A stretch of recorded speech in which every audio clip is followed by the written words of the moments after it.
and welcome to our information session today.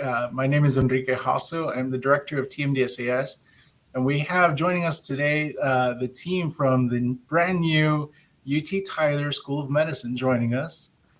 Thank you all so much. Tyler. All right. Before we get started, our executive director, Dr. Matthew Meeks, wanted to share some words.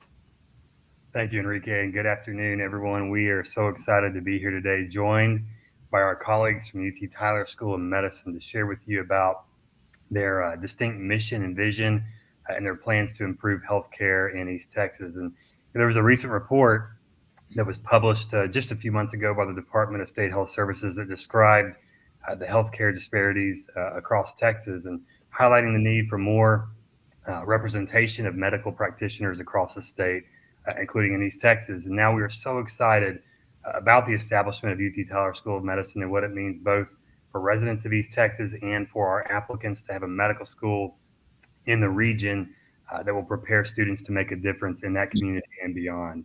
And the Texas Health Education Service will be working alongside our colleagues at UT Tyler School of Medicine in the development of resources both for prospective students and all the members of the pre-health community, including our advisors across the state, to spread the word about their distinct mission and to educate and prepare prospective applicants and the pre-health community. So thank you, Dr. Willis and Dr. Abram and the UT Tyler School of Medicine admissions team for joining us today. And we look forward to this inaugural year. And I'll turn it back over to Enrique.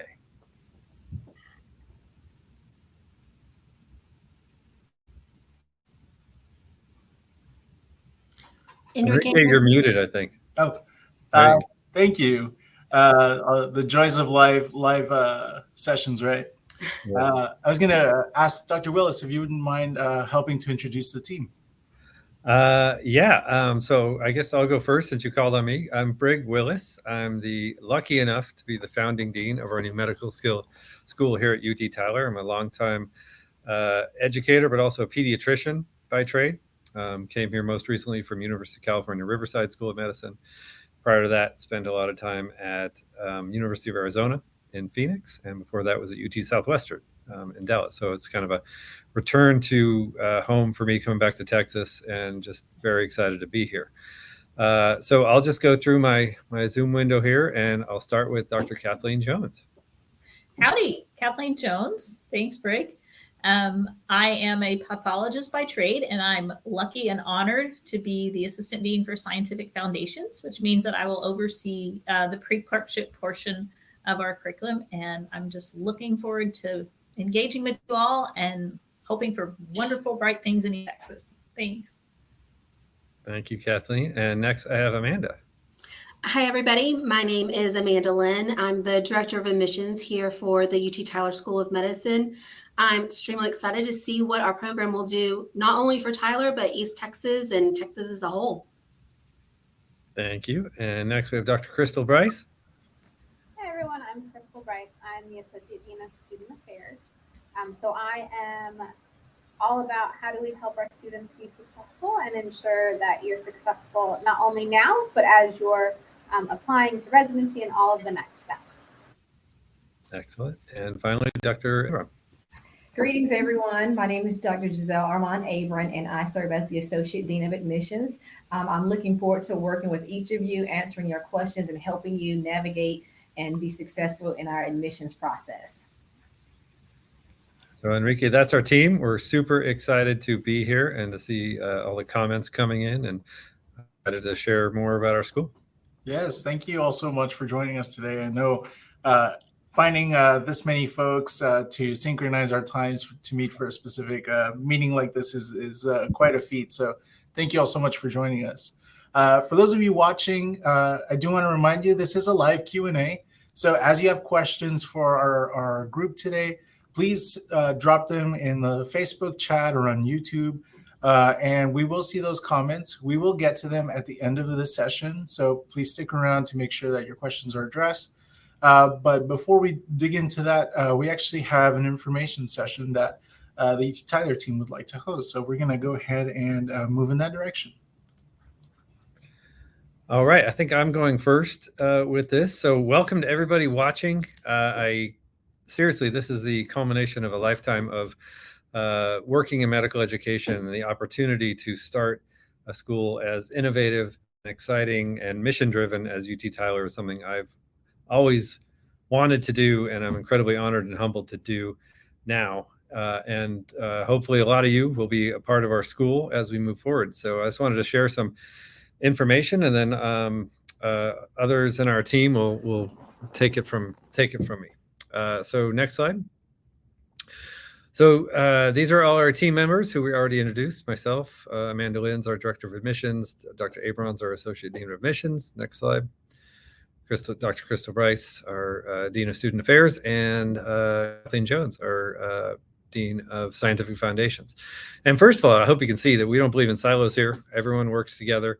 We all believe in student success, and we are just here to serve our students and do the right thing for East Texas and for our region. So, all right, next slide.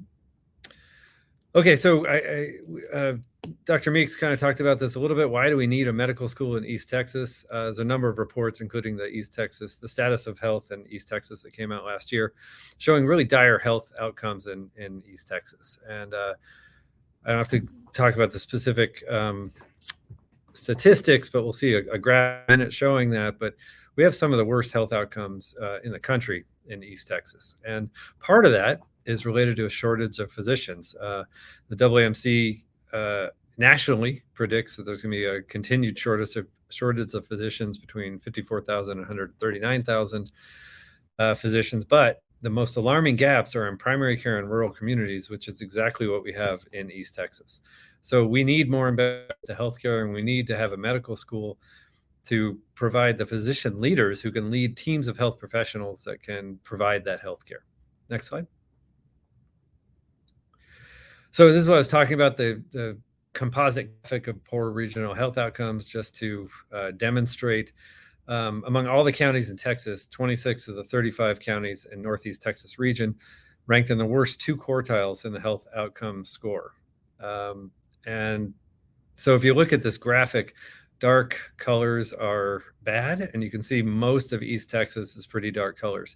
The exception being Smith County, where Tyler is, where we already have a lot of doctors. But this huge rural region that's the size of West Virginia has extremely poor health outcomes across the board: cardiovascular health outcomes, strokes, heart attacks, a whole variety of things. And so we need to address that. It's a critical need. And being as in West Virginia, if you ranked us as a state, we would rank between 47th and 51st nationally in health outcomes. So critical need to address this. Next slide. And you know, those health outcomes obviously translate into life expectancy. And so here is a interesting graphic on life expectancy. Pink or dark purple is bad, green is good. And you can see the life expectancy in East Texas has the most purple. So those health outcomes are resulting in early mortality for our residents. And I truly believe the medical school is going to be transformational in beginning to set up the teams that are needed to address this really, really critical problem. Next slide. So, you know, how did we set up our school? Why are we here? And what is our vision and mission? These are from our documents describing our vision and mission, which you can look at on our website. And I'm sorry about the little typo. I think translation, characters got moved.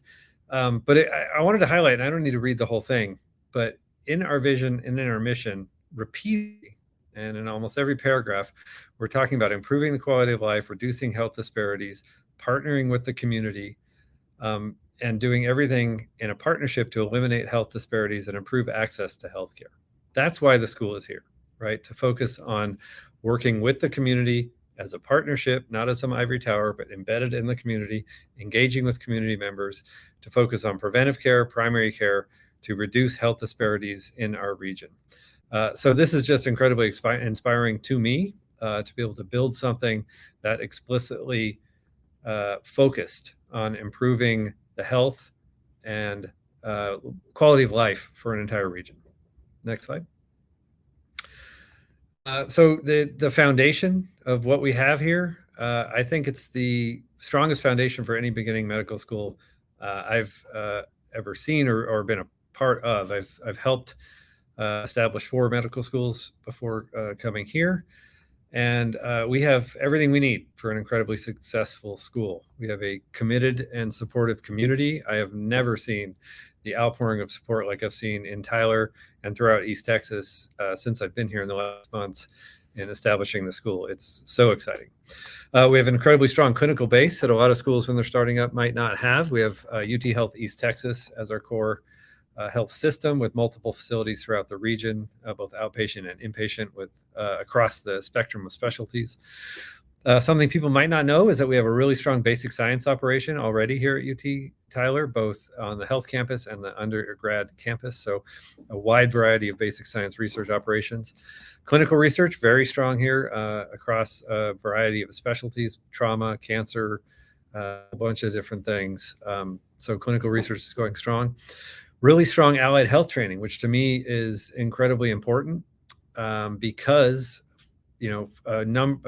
40 physicians a year that are going to come out of our school is not going to be enough by itself to change those health outcomes that we were talking about. It has to be a team of health professionals. And if you come to school at UT Tyler School of Medicine, you're going to be training alongside with nurses and pharmacists and a whole variety of other health professionals to learn how to lead those teams of health professionals to change lives. We have a long history of medical education here. We haven't had a medical school, but we have had residencies and fellowships, actually medical students being here from UTMB and from UT Southwestern for over 30 years. So we have a long history of trained faculty who know how to educate students and residents. Again, we have the merged health operations, so a very large clinical network.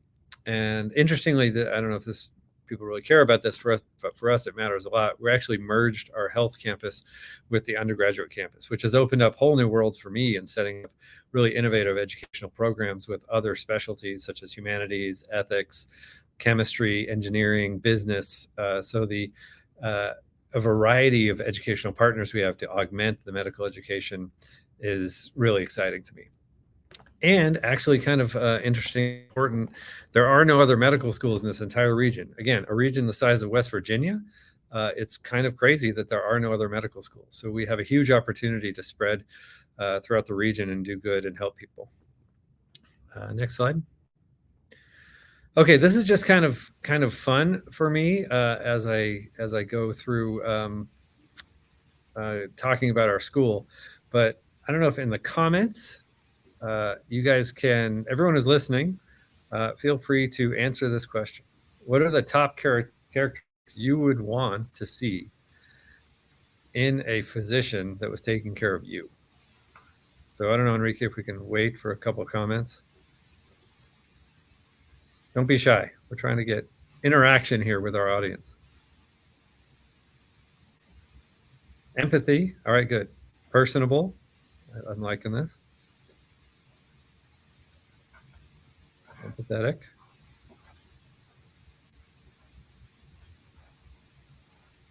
Good listener. Compassionate. Leadership. Empathetic. Knowledgeable. Compassionate. Diligence. Cultural competence. Listening skills. Awesome.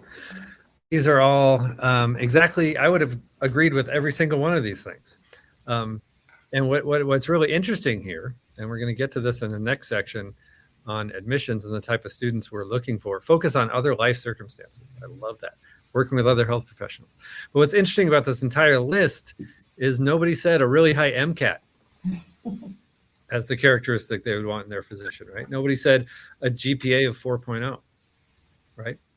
And my point here is, and we're going to have a lot more description of this from our wonderful admissions team, is UT Tyler is trying to be different. We're trying to get students who exhibit and embody all the things that you guys just listed in that chat, right? So empathy, communication, compassion, leadership, all these things. Those are the primary characteristics that we are trying as hard as we can to focus on being the primary things that our students show every day when they're going in to take care of patients. Not trying to say that academics aren't important. We want knowledgeable, skilled, trained physicians. But we have an incredible pool of people applying. And we want to really focus on the people that want to do good, that want to focus on preventive care, that want to focus on primary care, go out in the community, partner with their community, and really make a difference. So for me, I love what you guys all put in there. Very excited to, I think at this slide, is this where I pass it on to admissions? I can't remember what the next one is. Yes. All right, so I am done. We'll take questions, but now we're going to talk about how we're going to look for the type of students that we want. Thank you, Dr. Willis. As mentioned, I am Dr. Abram, and I'm briefly going to discuss some admissions information, and then I'm going to pass the baton on to our Director of Admissions, Ms. Amanda Lynn. The foundation of our School of Medicine rests on recruiting the right students to become the right kind of doctor, who is community focused, dedicated to East Texas, passionate about preventative care and systems level change, and primary care oriented. A well-qualified applicant will exhibit these characteristics along with their ability to learn and implement the knowledge and skills gained in our medical program. Next slide, please. So what are our admissions requirements? First, you need to complete the application through TMDSAS. The primary application is due on no later than November 1st. And we also, if you are selected to be invited to complete the secondary application, that should be completed no later than November 15th. The secondary application was designed to give you the opportunity to share more about yourself through a series of 4 required questions along with an optional question. The secondary application is centered around the School of Medicine's mission statement, which is the University of Texas at Tyler School of Medicine was founded to address the shortage of physicians and lack of access to healthcare in East Texas. And everything we do will be in partnership with our communities. Our mission is built on 4 elements: community engagement, education, research, and clinical. The questions that make up the secondary application are, because I'm sure all of you are inquiring to know, the first question is, why are you interested in applying to UT Tyler School of Medicine? That question is limited to 5 words. Question 2, describe any experiences or information you have in or about East Texas as it relates to our mission statements. That is also a 500-word maximum response. Question 3, please share with the community what unique skills, experiences, and/or qualities and characteristics and/or ideas you may have or possess that will help you contribute to the mission of UT Tyler School of Medicine if selected for the class. This question also has a 500-word max. Question 4, please review the School of Medicine's values and select the value that most resonates with you. Explain why. 500-word max. And the 5th optional question, although it's optional, we highly recommend, please use the space to share with the committee any additional information that may help us evaluate your candidacy that is not addressed elsewhere in the application. This is a great opportunity for you all to really highlight and showcase your characteristics and your skills as it relates to medical education and our focus of serving the East Texas community. Additionally, we will require official college transcripts, official MCAT scores, essays, letters of recommendations, which are all due no later than November 15th. Any supplemental information will be requested on an as-needed basis. The School of Medicine will also utilize CASPER, which is a situational judgment test, and the DUET profile. These are due no later than October 13th, and Ms. Amanda Lynn will provide additional information in the next slides regarding those 2 elements. And lastly, you must have completed the required prerequisite coursework, 11 semester hours of biology, 2 of which must be labs, 8 semester hours of physics, 2 of which must be labs, 12 semester hours of chemistry, which includes one of the following course combinations, either 2 semesters of organic chemistry and 1 semester of general inorganic chemistry for a total of 9 semester hours with 3 labs, or 2 semesters of general inorganic chemistry and 1 semester of organic chemistry for a total of 9 semester hours with 3 labs, 3 semester hours of biochemistry, 3 semester hours of composition-based English, and 3 semester hours of statistics. I know that was a lot to take in. This information is also on our website. And if you have additional questions about that at the end, we can definitely discuss those. And now I'm going to pass the baton on to Ms. Lynn, our Director of Admissions. Next slide, please. Okay, as what was mentioned earlier, we want to take a different approach to admissions, and part of that is by looking at 4 pillars. And so what we're going to do is we're going to take a holistic approach to all aspects of the application.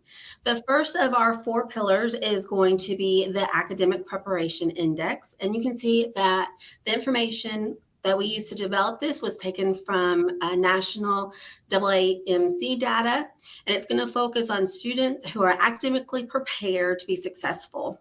So we have minimum GPA and MCAT scores. For our GPA, we're going to look for a 3.0 and your last 30 hours of your biology, physics, chemistry, mathematics. And then for the MCAT, we're looking for 492. For those who haven't taken the MCAT yet or haven't received your scores yet, when you get those scores, you're going to get a range. And so when you're looking at that range, we're going to be looking for a 492 within that range. One thing to note is that when our admissions committee is reviewing applications, they will not see a student's GPA or grades, and they will not see the MCAT. We'll know that they have met the minimum requirements because that is a part of our minimum requirements to move forward, but they will not see your actual GPA or MCAT scores. Slide, please. As mentioned earlier, we are very committed and focused on East Texas. So this graph here, it shows you our counties that have been identified as East Texas counties as well as adjacent to East Texas counties. So we are looking for students who are interested in staying in East Texas, practicing in East Texas, and helping to with those health disparities that was mentioned earlier in the presentation. One of the things that we'll also be doing is if a student does not have direct ties to East Texas, we'll look at other things to see if you have those connections, such as did you go to high school in the area? Were you born in this area? Your permanent home address, is that in the East Texas area? We'll look at a wide variety of things to see if there is ties to our East Texas county or our adjacent East Texas counties. Next slide, please. Our third pillar is going to be focused on our mission-centered index. And so again, when we are looking at our applicants, we want a diverse group of students that truly represents our greater East Texas area. We are going to support students with less advantaged backgrounds, looking at Pell Grants, second language in the home. In this area, we're looking at your experiences in leadership and community service. I always like to say at this point, make sure it's okay that you brag on yourself a little bit here. It's okay to talk about your leadership and your community service. One thing to keep in mind is, especially when we're reviewing your initial application, secondary, this is what we have to go by. We haven't met you in person yet. So don't be shy to include those leadership and community service activities that you've completed. And as we've mentioned, our goal is to have a class that represents all of East Texas as well as our core values for our program. Next slide, please. So the fourth pillar, this is where Casper and Duet are going to come in. So the fourth pillar looks at empathy and ethics. And so as was mentioned, we will use Casper, which is an open response situational judgment test. And for those who may not be familiar with Casper, they will ask you tough situational questions, and they will see what your answer is and how did you and why did you come up with this answer. So you can see here listed a list of attributes that Casper is going to be looking for. So there's collaboration, communication, ethics, professionalism, self-awareness, and a few others. As mentioned earlier as well, please remember that the deadline for your Casper is going to be on October 13th. Next slide, please. The other part of the ALTIS assessment group we're going to use is Duet. Duet aligns assessment is an alignment assessment that will compare your values to your program's values. Something to keep in mind is when you're doing your research on different schools of medicine is that each school will have a set value that they've set for their program. And so what Duet does is it does a comparative look at your values versus your program's value. And like Casper, Duet is going to be due on October 13th as well. And at the end, I'll be able to answer any questions that you may have. And at this time, I'm going to turn it over to Dr. Jones. Thanks so much, Amanda. So you might be wondering, well, what is the curriculum going to look like? Well, we've looked at the literature and did our homework. Our planning team was very responsive in looking at the needs of future physicians. And our curriculum will be very much based in an active learning style. We recognize that you all are very capable of researching the literature and reading on your own. But what we want to do is make sure that our curriculum adds value to your in-class time. We're going to be very fortunate to have a small class size of about 40 students. So we're going to leverage that in unique ways, particularly with small group learning and large group interactive learning. Our core faculty is an integrated team, and we recognize that there's a lot of information that you have to be a good physician. But what we're going to do is leverage our collective experience to design interactive sessions that require some pre-work, but then come to class and engage with your fellow students and your faculty in a way that's meaningful and allows you to apply that pre-work in case-based scenarios. So our pre-clerkship curriculum will actually be based largely on cases of the week with themes throughout. You won't take a biochemistry course, you won't take a physiology course, you won't take a pathology course. All of our material will be integrated in a way that provides meaningful connections between core concepts that then build on each other from the pre-clerkship phase or phase one in clerkship phase and beyond. Next slide. So when I talk about that integrated curriculum, that's the in-class time, but we have a few unique features of our curriculum that we're very excited about. One of those is you will participate in training and obtain EMT certification as the first 4 weeks of our curriculum. We feel that will really give you a lot of basic skills in understanding how we can approach patients in the clinical environment and set you up for success throughout the remainder of the curriculum.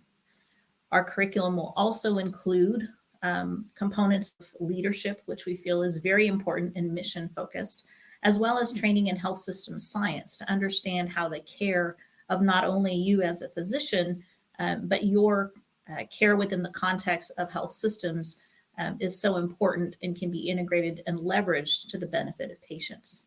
Obviously, mission focus will also require that we focus on our community health as well as population health.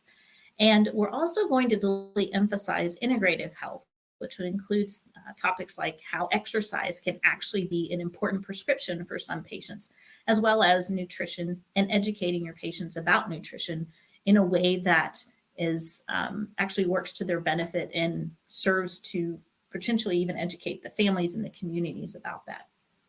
I noticed in some of the chat comments, right, one of the qualities you all mentioned was how does a physician interact with others? And we have an interprofessional education course that will run longitudinally throughout the 4 years, because as you all mentioned, that is so valuable, right? It takes a team, it takes a whole village of people to make sure that we can care and support the health and well-being of our patients. And of course, we're going to include aspects of the medical humanities and medical ethics, as Dr. Willis mentioned earlier. Next slide, please. So here's a snapshot of our curriculum. You'll see that we have courses and the names of them like seasons, balance, nutrition, and the pre-clerkship. Doesn't quite sound right like your typical discipline-based courses, and that's deliberate. As I mentioned, all of the content will be integrated. And we're really striving to have team teaching throughout most of our curriculum. And as Dr. Willis mentioned, we're leveraging the expertise of folks in other colleges throughout the university, such as the College of Pharmacy, and as well as even main campus with our humanities and ethics teaching. So we're truly looking for that integrated model with faculty that you can feel comfortable with and interact with, who have a broad perspective of what it takes to be a great physician. I won't spend a lot of time on this right now, but happy to go back at this and answer some of your questions. But we will essentially spend about 18 months in our pre-clerkship curriculum. And part of that will include a community and rural medicine clerkship, which MS1 students will start in January of their first year. So you'll be out in the clinics relatively soon within our curriculum. And then we'll have 12 months of the core clinical experiences, which you see listed there, spending about 12 weeks in each. You'll have some breaks built in, and then you'll have some time for independent study for step 1, followed by our advanced clerkships to finish out the year with your scholarly projects as well. Next slide. Okay, Kathleen, I'm sorry. Can I point out one detail here? That was Sure, absolutely. Just to emphasize to everyone listening, the step 1 will be taken actually after the clerkships together, with step 1 going to pass-fail. That's a benefit, and there's a lot of overlapping content in those exams, and there's good data from multiple studies and from WB that pass rates actually go up, or at least for students who take step 1 in conjunction with step 2 after their clerkship years. It also serves to de-emphasize that, so you can focus on things that are actually important in learning to be a physician, like all the really cool aspects of the curriculum that Dr. Jones was talking about. So just to make that little detail clear, most med schools, people take step 1 immediately after the pre-clerkship part. In our school, it's going to be dedicated study time for both 1 and 2 after the clerkship year. And Dr. Willis, thank you so much for mentioning that. I did want to also highlight one other thing that isn't listed on this slide, but I think it's important as a potential student to know. And that is that very often curricula are developed in somewhat of a silo, right? So the pre-clerkship team is working off in a corner, and the clerkship educators are working in another corner, and then they get together and hope everything works out. We are deliberately including our clerkship leadership in our phase 1 curriculum planning. So the leader of the phase 2 portion of the curriculum knows exactly what's going on week to week and is building that foundational knowledge that we're covering in phase 1 into phase 2. So everything will be transparent to the clerkship teams and teachers of what you've seen in phase 1 and vice versa. And we're, opening those conversations so that there's an ongoing dialogue. We're trying to eliminate silos, primarily because, getting back to that, there's a lot of information to know. We want to make sure that what you see in our classroom and in our pre-work is as efficient and as effective and supportive of your learning as possible. So to cover, for example, acid-base physiology 4 or 5 times in the curriculum when you have already mastered that material is really not an efficient use of your time. So we're trying to design it and build it such that it's very efficient and supports your learning and success, as Dr. Willis mentioned, on step 1 and step 2. Thank you so much. And then I think I have one more slide here. We would, obviously we're a medical school, which is interested in not only the undergraduate medical education, which you all will be applying for, but it's important to know, well, where am I going to train? Where am I going to get my residency and fellowships? And we see this as a very meaningful continuum. We have a number of residency and fellowship programs here already in the area with a very long-standing history of success, led by many, many expert faculty. And as our school grows, we will certainly grow the GME programs as we need to align with our mission and vision. So with that, I'll turn it over to Dr. Crystal Bryce. Thank you very much. Thank you, Dr. Jones. Next slide. I think it's on the slide for you, Crystal. Oh, just kidding. Sorry. So we are really interested in making sure that we are supporting the entire student. And so when we talk about holistic support, we're not just talking about how are you doing in your coursework or in your clerkships or whatever it is that you're doing. We're talking about you as an entire person. And so while we will definitely provide that academic support, we will have advisors and coaches who can help you be successful in the learning environment and help you find that motivation and help you feel as though you can do it. we will also think about the future. So we will have advisors who are here to help you in career planning and exploration. So in the beginning, just really figuring out what do you want to do? What does that look like? And then helping to connect you with those resources to learn more about certain specialties or whatever it is that you might be interested in. In addition, so that's more on the, I think, academic type side, we want to make sure that we are there to support you and your well-being. So in order for you to be successful now and in the future, we want to make sure that you have a good foundation of what do I need to do to make sure that I'm taking care of myself so that I can take care of my patients in the future. So we will have well-being programming and really just have other activities and supports in place to make sure that you feel connected and engaged in the program. We also are committed to accessibility and providing accommodations as needed. We would encourage you, if you need accommodations, or to disclose that and let us know, because that allows us to ensure that we're providing you with the best learning environment while also really making sure that we are being diverse and equitable for whatever that might be. So we are committed to diversity, inclusion, and equity across all realms. And I think you'll find that in everything that you see and hear from us. In addition, we have a small class size, which is great because that means you will have close interactions with your faculty and peers, as well as having that supportive and building those relationships with faculty. Everybody here is committed to that holistic student support. We are here to support you and be those people that you need. And so having that supportive faculty for that one-on-one mentoring is wonderful and only made better by the fact that we have those small class sizes. And lastly, we're here to help you with financial support.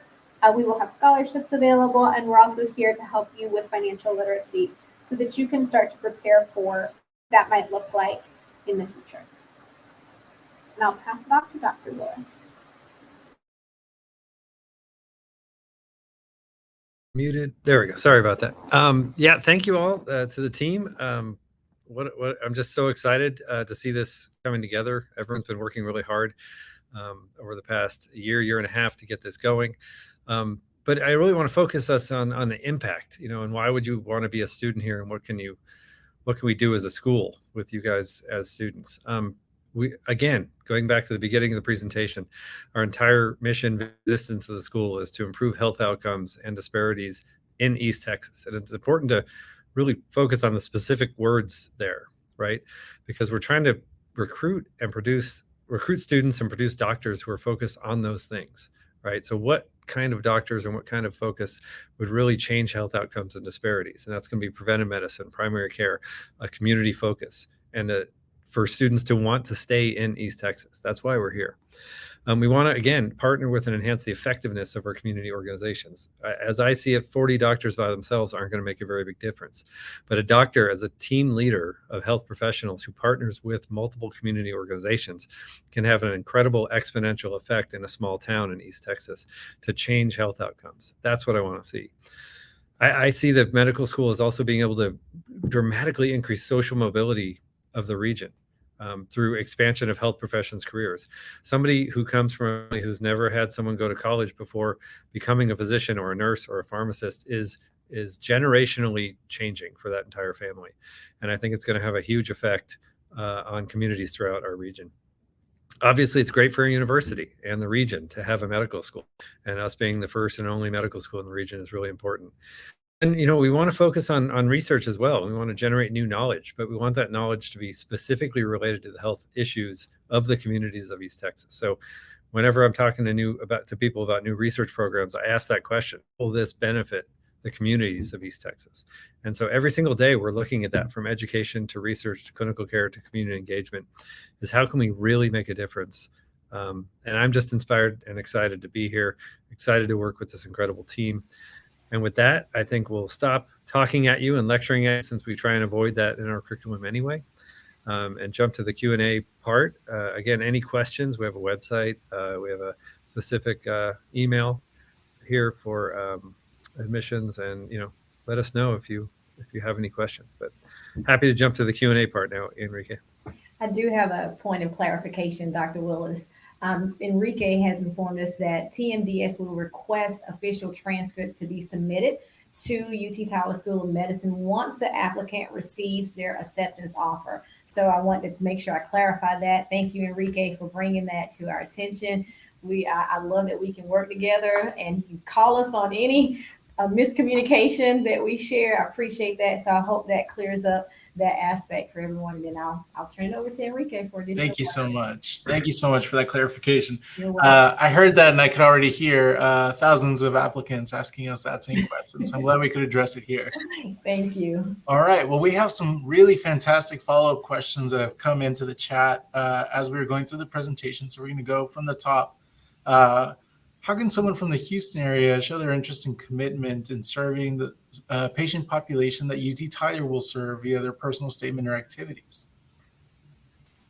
So as mentioned earlier that there's a large focus on East Texas. So Houston isn't quite part of East Texas, but yeah, I mean, I can take that, Enrique, and then if Dr. Abron or Amanda or anybody wants to jump in. Yeah, so we're really committed to serving East Texas. That's number one. So we are giving preference to people who have deep connections to East Texas. That is not to say our entire class will necessarily be all from East Texas, right? We might have people, our assistant dean of foundation science actually came to us from Houston. We have representation from across Texas. So we will likely take students from across Texas in the school. And so whether you're from Houston or Dallas or wherever in Texas, it's the same criteria for looking at students as being from anywhere else, right? We want to look at people who are committed to primary care, who are committed to preventive care, who have done community service. I did see a question there, if somebody who has to work full-time, are they disadvantaged because they might not have had time to do volunteer activities or community service? And I would say no. We're looking for people who have deep life experience, and from my work on admissions committees, and our charge is that work experience can be just as important as volunteer type experience. We're looking for diverse experiences that contribute to someone being focused and committed to primary care in their community. But you can be from anywhere. So anything the team wants to add to that? Sure. I'd like to add something. If you're not from this area or don't have geographical ties, I would, as a person who applied to graduate school in the past and who didn't quite have that criteria, I spoke to what I intended to do in the future. So I would speak to your desire to serve rural communities and to help mitigate the healthcare disparities that are in the East Texas region. So that's just my little 2 cents. I like that.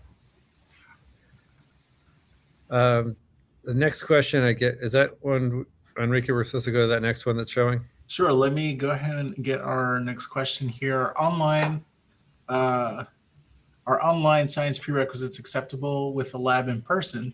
How important is it to have volunteer research experience, which Dr. Wills just addressed? And then another question on the same comment about non-traditional students in full-time work, which was also just addressed. So I think the last one left here is are online science prerequisites acceptable with a lab in person? Amanda, do you want to talk about that? Sure, yeah. So, as long as a class is from a U.S. accredited university or college, then we will definitely review it. I noticed in the TMDSAS website, you want to make sure that you indicate that that class was listed as an online class or listed as an in-person class. So just make sure that you list the class appropriately. But yeah, as long as it's from a U.S. accredited institution, we can take a look at it. Excellent. Thank you. I know that's been a big question recently with COVID and how the past couple of years have really impacted the delivery of courses. We have a few follow-up questions regarding CASPER. Is there a minimum CASPER quartile? I can talk on this one. So we've looked at the And then we've also looked at the standard deviation. I've got the standard deviation breakdown, so I can look at that one. So we're going to look at everything from, a -2 standard deviation all the way up to a 1.01 standard deviation. So we'll look at all of the Casper scores. Yeah, I guess I would add it's not really a minimum, but we're using the Casper in the same way we're using the academic preparation, where there'll be sort of groupings of students with various chunks of Caspers, but there is no sort of disqualifying minimum Casper score. That's what the question is. Excellent, thank you. I know Casper is still kind of a new part of the application, so we appreciate you clarifying how it's going to be used. We had a question from a user on Facebook regarding the admissions criteria for someone with an international bachelor's degree. I believe this question may be best addressed by sending us a message at TMDSAS, info@tmdsas.com, and our team will be happy to help provide you some additional support on how to get your international coursework into the application and what the requirements are going to be. All right. Along the conversation of admissions, how do you plan to evaluate coursework in terms of GPA requirements? So it will be that last 30 hours for that minimum biology, chemistry, physics, and mathematics, and that's going to include your undergraduate and graduate. So just the last 30 hours of those math and science classes is what we'll use. And if I can jump in on that, what we're trying to do here is look at somebody's entire journey through academics, right? Because the student population in East Texas, there's a lot of first-generation college students. There's a lot of people who got to college and might not have had the study skills to do well. And so what we're trying to do in evaluating the last hours of the GPA is de-emphasize those first years in college, because what I've seen in a lot of schools, people can be almost disqualified from medical school application because they had a bad GPA in their freshman year. We're trying to not have that be the case, right? So we're trying to really emphasize the last portion of your studies, because we've seen a lot of kids get to college and figure it out after their first year, and then all of a sudden they have a really great GPA in their last years or in their graduate coursework. That's an incredibly committed person, and that's somebody we want to evaluate very, very closely. All right, we've had a few questions pop up about secondary applications. Let's go ahead and dig into those next. Number one, with when are supplemental applications sent out to the applicants? If you're invited to apply using the secondary application, it will be available starting this month. So keep a lookout for it. All right, thank you.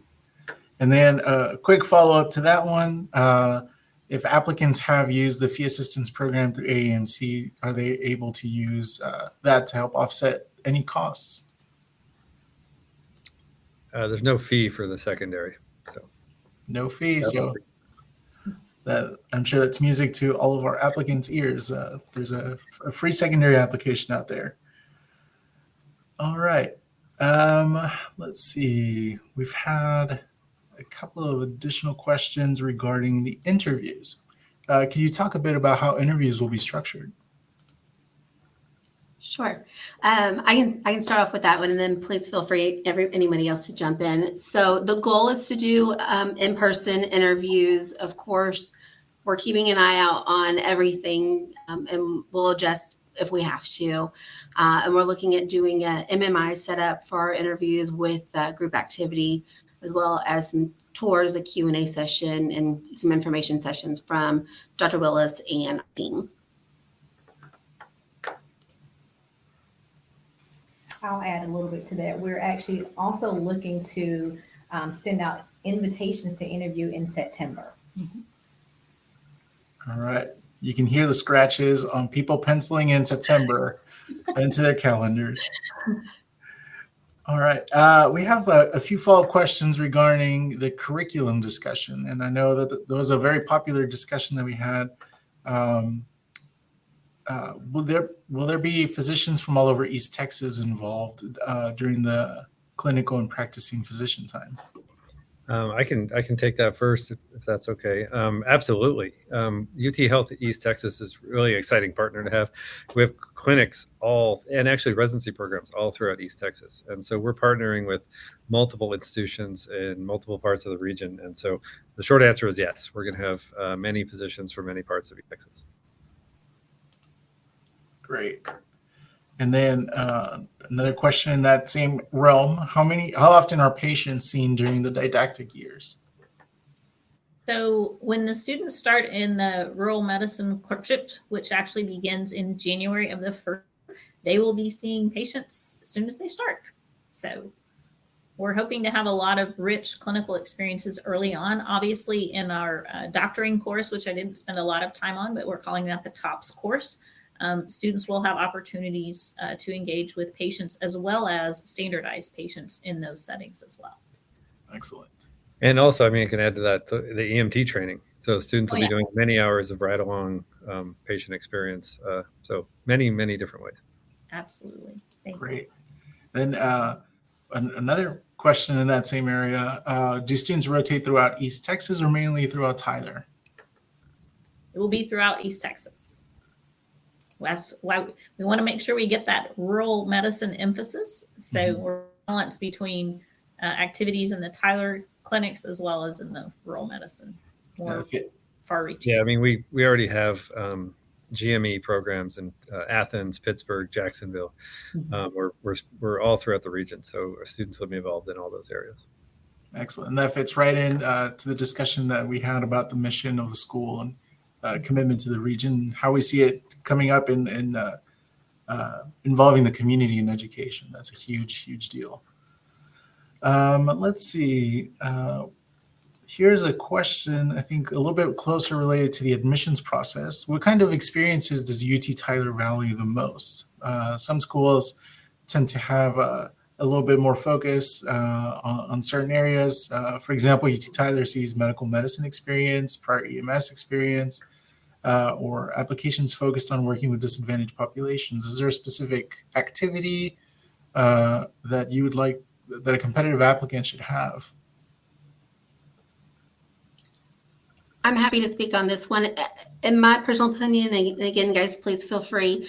As long as the experience was meaningful to you and made an impact on you and to help you make your decision that, you know, I do want to go into medicine and this is why, then I think that the experience is meaningful and could benefit you as an applicant. And then, of course, you know, you as a person while you're going through this process. Yeah, I'd agree with that. I mean, any of those listed type of experiences could inform someone's desire to do primary preventive care in a rural setting, right? It depends on, Amanda's exactly right, describing how a military experience led to you really wanting to do primary care in a rural setting. That's very possible, but we need to kind of see that connection. So any experience, no matter what the location, inform your decision to come to a school that's so focused on rural preventive and primary care, if that makes sense. I think it certainly does. Thank you. All right. There are some questions here. I think, Dr. Bryce, these might be directed toward you about activities that students can do once they're already enrolled at UT Tyler School of Medicine. What kind of research opportunities are there?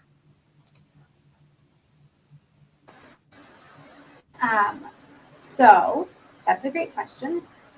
We are going to make sure that when we have these types of opportunities, whether it's research or volunteer opportunities, or you know, maybe you want to start a student organization, that we will have someone who is in charge of and there to make sure that all of these opportunities are easily outlined and you can find them. So as we have these research opportunities arise, we will have probably a Canvas page or something like that where we're constantly kind of posting these opportunities and then nicely sending it out so that everyone can see what those are, in addition to having those conversations with those advisors that we have here. So if you want to do research, you can have those conversations, and then our team, our student success team, will be here to help make those matches for you. Yeah, I can add to that. We actually have a scholarly project requirement. So all the students in the curriculum will be doing some kind of a scholarly project, many of which will be research projects, and we'll have staff and faculty to support those efforts. Kathleen, did you want to add anything to that? I was just going to say we plan to have a director of scholarly activity, and we'll have a portion of the curriculum supporting students' understanding of what it means to have a scholarly project and research. We're going to be pretty broad in our definition of research. So as long as it's mission focused, we're all in, right? So community projects are research about preventive health, integrative health, wellness. All of those will be very important parts of a student's experience, but will also contribute to our mission and vision. Wonderful. Thank you.